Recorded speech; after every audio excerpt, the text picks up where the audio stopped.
There's ever going to be a towel involved in this fight, it's definitely coming from the other corner. Not So you're not bringing a towel? No. Eubank, are you bringing a towel?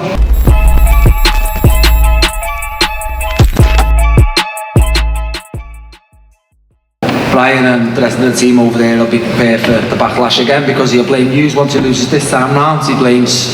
He's just gone round the houses, everybody, nutrition, you come in with light.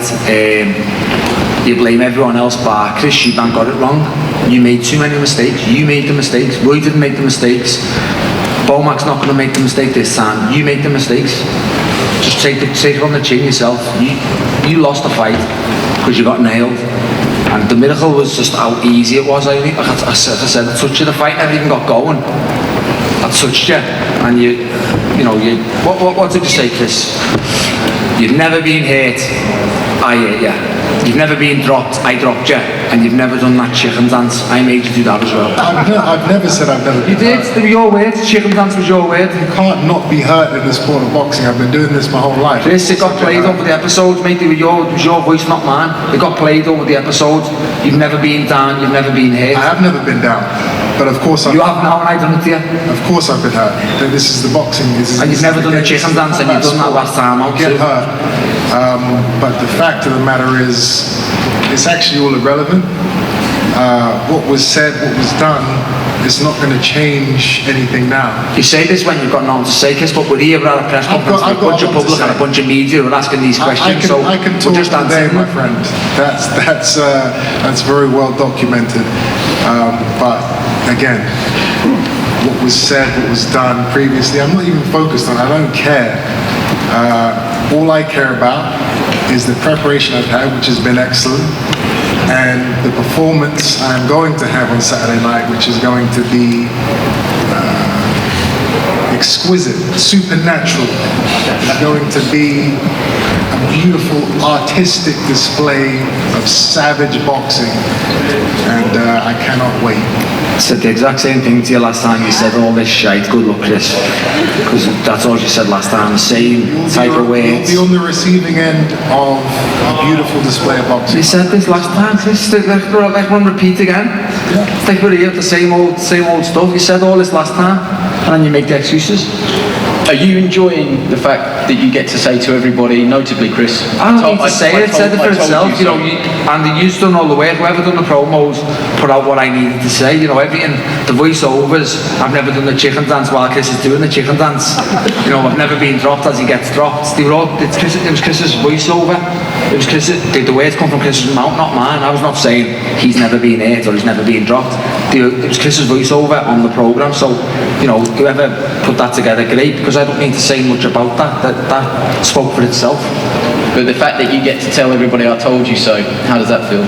That was the great point of winning the way I won, because it was like Chris couldn't be hurt, and I was like, never say never, and that's basically I told you. I told every one of you, don't ever think anybody can't be here because they've got a good chin. I still do think he has got a good chin, but he got it looking at the floor, and he went. And again, the same lap to him again. If he makes the same mistakes, I'll punish him for them, and he knows that. Before we go to the trainers, Chris, you've mentioned you like it when it gets to a dog fight, and I know Beaumack is very much a great motivator in instilling the dog in his fighters. It was a boxing match at times in the first fight. Do you believe that there will be a point in this fight where we will get that chaos breakout in centre ring? It's very likely. It's very likely that at some point the leather starts flying on both sides. But we have a game plan. We have a strategy. I'm not going to give it away. I'm not going to say how I'm going to approach the fight. But I'm comfortable. I'm confident in what we are going to do to combat Liam Smith. Beaumack, I'm going to come to you. Welcome. There's a lot of changes in the team, and you probably are the biggest one yourself, and Coach Red and Isao, Diguez, the team that you've got out there, straight off the back of one of the great wins in our era, Terence Crawford over Errol Spence. So congratulations for that, and to the whole team. But specifically on this fight, what have you tried to instill in Chris Eubank Jr. in what is, relative speaking, a short amount of time? the things that, you know, a trainer wants to bring to a fighter to get him to that next level, I will say Chris already got it in him. So it just takes me and my team to touch a few points, just to remind him of things that he already knows. It's real simple. A lot of people have criticised Chris in the past and said he just doesn't listen. It doesn't matter who's training him, he doesn't listen. From your experience out there in Vegas, you had a good student there that was willing to listen? I always tell everybody when they ask me that question is Chris is a sponge. He soaks it up. He go out there and execute. Again, he already knows what he needs to do. He just needs somebody in his corner, a good team around him, just reminding him of the small, simple things. You two are veterans, you know, throwaway question, you're not going to answer it, but if you could tell us one thing that you guys can do different from the first fight, what would it be? Just correct our mistakes. You're confident that you've got the winner sitting next to you there? Hey, it's still that from the day one that we started talking. Let's correct our mistakes. Just one along, Ronnie Davies. Ronnie, great to have you here. There's a lot of changes, but there is a constant here in yourself. What have you been talking to Chris about in terms of the wisdom that you've had over your years that you can impart on him now that he's facing this first time that he's coming back from a defeat like this?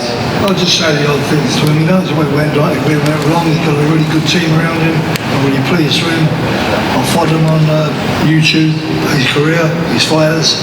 So he's with the right people and I'm pleased with that. Whatever he wants, whatever's best for him, I'm there. I've always been there for him from when the day he was born, right through. I've been with him right through his career.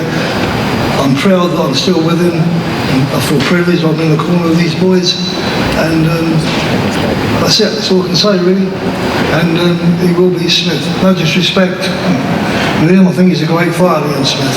And not to be underestimated one bit. That's all I've got to say, really. Have you two had the conversation, Eubank and Chris, about the towel incident? It was very clear from the first press conference announcing the rematch that he wouldn't be inviting Roy Jones Jr. to bring a towel. Have you had that conversation with Eubank? It wasn't a conversation. I just told him. It was a one-way conversation. I just told him, listen, keep those towels out of the corner. And Eubank said, yeah, listen, if we got to go out on our shield, we're going to go out on our shield. That's how we play it. We're not going to do any of that, you know, looking for the easy way out. If it gets rough, if it gets hairy, we're there for the long haul. You know? We're going to get through it.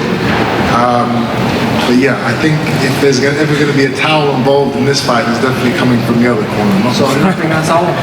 no. Eubank, are you bringing a towel?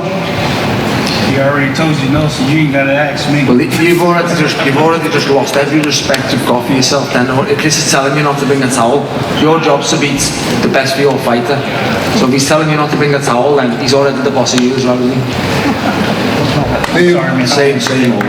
Yeah, he doesn't understand the accent, but basically, you're not going to get under his skin. The guys What's going to be funny though, imagine he throws the towel in again after all this situation with the towel. I've had the situation once There's no before. towels. Even if the crowd gets sweaty, the towels are not coming in the corner. Don't worry about that. You're going to have to work for this one. You're not getting the referee help. When you're doing that chicken dance again, the towel will come in. When you're doing the chicken dance, the towel comes in. Yeah, go ahead. Yeah, I will say this, yo. And I mean this, man. Man, Chris is a different fighter. He's a different fighter. I just seen some shit from him in the last 4 weeks.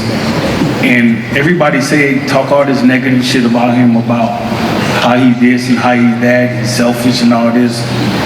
This is one of the most intelligent, spongy fighters that I know.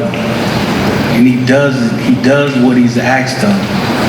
And so it's baffled me to sit here in front of this crowd.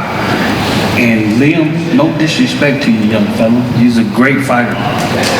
But for people to talk trash about Chris because he got that loss and the way he lost, it doesn't do anything. The more y'all heckle and the more you talk shit, I don't do nothing but light the fire underneath his ass.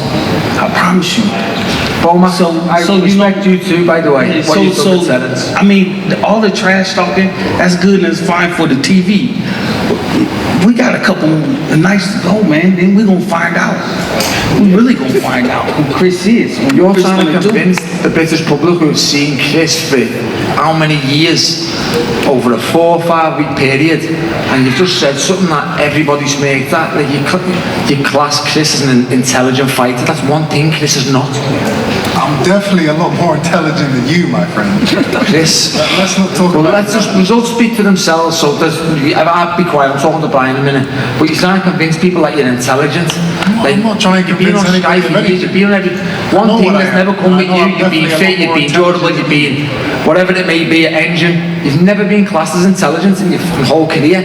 Boma's been with you 5 weeks and he's trying to convince us you're intelligent. You have one form of fighting. I have many. So if we're going to talk about intelligence, there's no competition. Can I bring in Joe McNally down here?